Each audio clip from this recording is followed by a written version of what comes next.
Hello again, folks. It's Barry with Barry's 8-Track and Classic Car Radio Repair with another 1970 Barracuda AM/8-track that's been converted to an AM/FM 8-track. This one has Bluetooth, USB reader, the line output, and my super cool master input-output box that I'm probably got to zoom out a little bit to see that, so let's zoom it out a little bit. And there's my little in-output box. This has your 4-channel line outputs, your subwoofer output, and also your aux inputs. And we're going to be testing all this stuff right here and now. So let's go ahead and turn this radio on. I've got it set to FM at the moment, so let's turn her on. And we're going to run it across the dial. Make sure we pick up a good 25 or 30 FM stations, as is typical of a converted radio. So here we go. Sorry about being in the way. I've got too many cameras in the mix. To this administration has been making changes to legal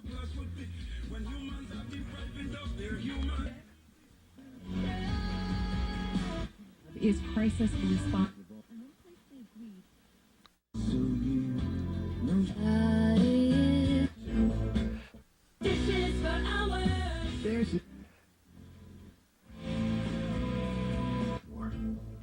With Zillow,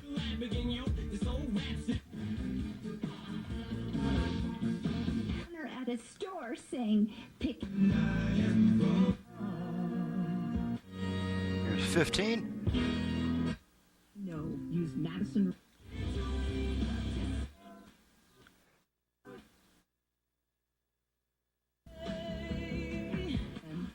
And it's the best.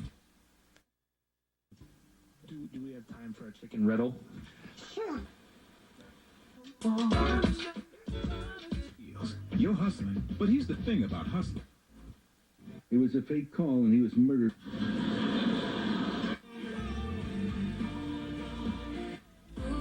Here's 25.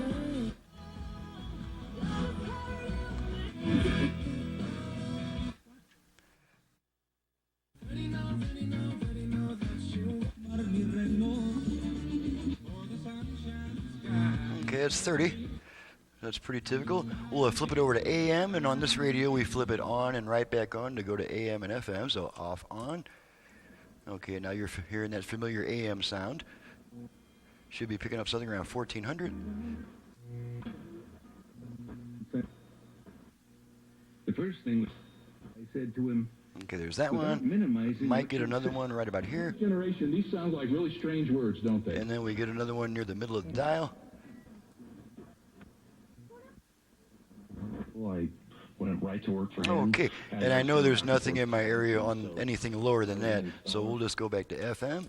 Them too. Focus. Back to the music. The Eagle. Okay, now we're going to bring our output level music in the picture so we can demonstrate the original balance control and the virtual front-rear fader, which we activate with the tone control. So let me find my output level meters here. Alrighty. Okay, our balance all the way left, all the way right. Okay, and let's make sure that our line input, or make sure that our line outputs follow that, and we'll bring these into the picture. We're gonna have to get rid of that. Oops. Okay, balance left, balance right, and that's our line outputs. Okay, now we're going to activate the virtual fader, which we're going to do, bring our radio back into the picture. We activate our virtual fader by giving the tone control 2 quick turns upwards on this particular model. So here we go. Fader adjust. Okay, you hear a female voice saying fader adjust, and now the tone control is adjusting the front rear balance. Rear, all the way front, all the way rear. Okay, we're going to take it back to center. I'm going to stop adjusting it, and we'll hear one beep. And that lets us know that setting has been saved, and this tone control is now just the tone control again.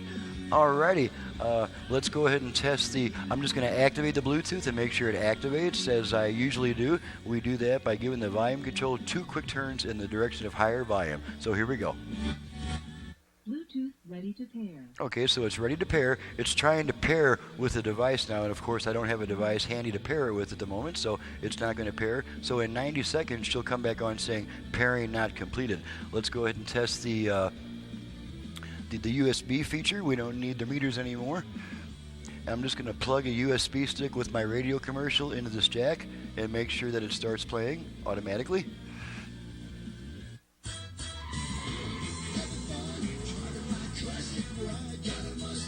Okay, unplug the stick, radio comes back by itself. Alrighty, let's make sure that we're getting something out of the subwoofer output. That's going to be on camera 28. I'm going to turn the unit up, and this is measuring our subwoofer output. And as you can see, it's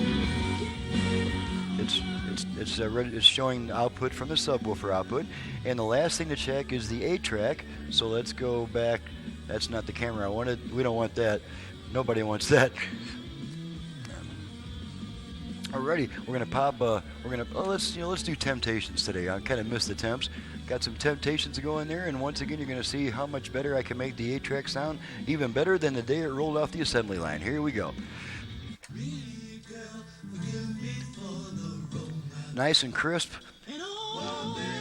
Plenty of treble. Pairing not completed. Okay, that's a lady coming on saying pairing not completed. Now that's a lot of treble, and you can back the tone control down. And on an older tape, you're going to want that extra treble available. Okay, let's switch tracks a bunch of times. Okay, we're between songs here. We'll wait for that. There we go.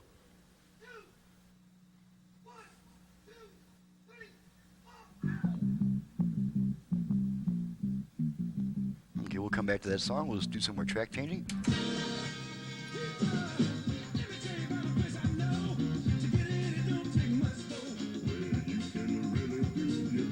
And here's how much show you can get.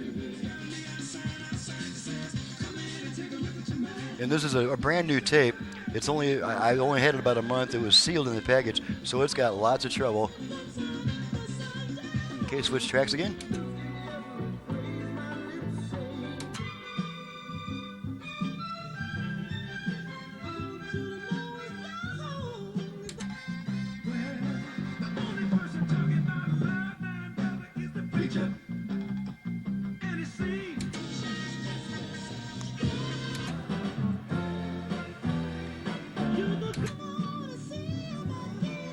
Okay, to eject the tape, we just pull on this plunger, and it pushes the tape out far enough for you to grab onto it. And the last thing to check is the dial light. Make sure that comes on and off in response to my command. I'm not used to doing it from this angle. There we go.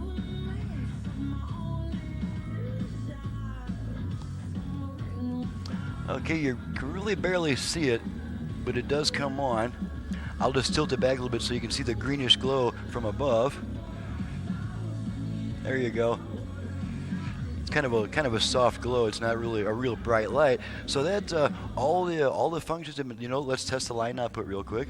I'm just going to feed a quick tone into the left and right line outputs. Make sure that the radio switches automatically over to the line. Or I'm sorry, the aux input is what I'm testing now. And it's on this cool box. Let's back off the camera so we can see what I'm doing with this box.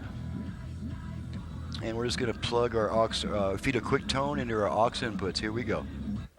There's one side, and there's the other side. There we go. All right, and so the radio will wait 20 seconds before coming back on because of the tendency of there's a circuit in there that causes the radio to hold on to the aux input a little bit longer than necessary, and that's to make sure it's not switching back and forth constantly between songs during quieter music passages, etc. So we'll go ahead and wait. If you don't like the delay, just turn it off, turn it right back on, cancels the delay, and the radio just came back on by itself. So everything is fully tested. She's ready to go back to the customer, and I'm ready to get on to the next job. This is Barry with Barry's 8-Track and Classic Car Radio Repair. Needless to say, if you have an 8-track unit either for home or for car use in need of service, you can reach me at 928 888-533-9666. And you've just seen what I could do to a classic car AM radio with or without an 8-track player. So, my website is in the description below. Thank you very much for watching and listening, and we'll see you next time.